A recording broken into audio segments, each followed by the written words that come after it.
भी हम यहाँ पे 55-60 से सीट पे चुनाव लड़ रहे हैं और बहुत मजबूती से लड़ रहे हैं और पूरा उत्तर प्रदेश के निषाद समाज के सभी वर्ग के लोग, अन्य समाज के भी सभी वर्ग के लोग और पार्टी के सभी साथी मजबूती से एक एक सीट पर मजबूती से लगे हैं और मुझे पूरा भरोसा है कि उत्तर प्रदेश की जनता वीआईपी पार्टी को स्वीकारेंगे और आशीर्वाद अपना देंगे और 10 तारीख को इसका रिजल्ट आपको देखने के लिए मिलेगा कि उत्तर प्रदेश में हमने कितना सीट जीता है।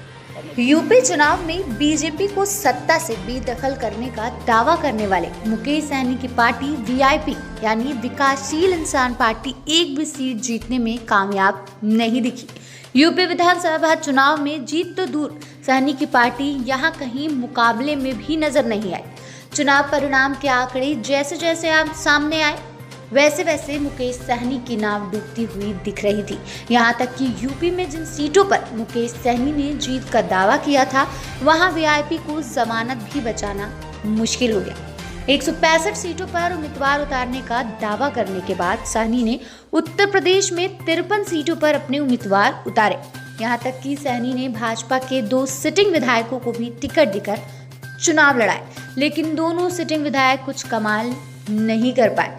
बीजेपी छोड़कर सहनी की शरण में आए बलिया के बैरिया से वीआईपी के टिकट पर चुनाव लड़ रहे निवर्तमान विधायक सुरेंद्र सिंह भी खास प्रदर्शन नहीं कर पाए।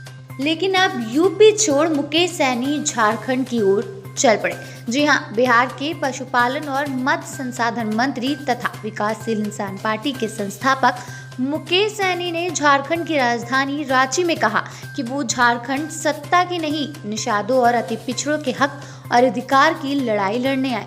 सहनी ने झारखंड पहुंचने के बाद भगवान बिरसा मुंडा और जननायक कर्पूरी ठाकुर की प्रतिमा पर माल्यार्पण कर उन्हें नमन किया और फिर वीआईपी पार्टी का झारखंड में शुभारंभ करते हुए पार्टी कार्यालय का उद्घाटन भी किया। उद्घाटन के बाद उन्होंने कहा कि झारखंड जन्म के बाद युवा हो गया, लेकिन आज भी यहाँ के लोगों की वही स्थिति बनी हुई है। यहाँ के युवा पलायन कर रहे, मानव तस्करी के जरिए यहाँ के लड़कियों का शोषण हो रहा।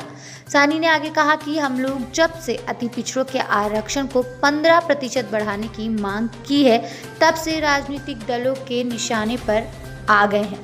अब देखना दिलचस्प होगा कि क्या यूपी की तरह ही मुकेश सहनी को झारखंड में भी ये परिणाम मिलेंगे या फिर बिहार की सत्ता की तरह वो अपनी झारखंड में भी सत्ता बना पाएंगे।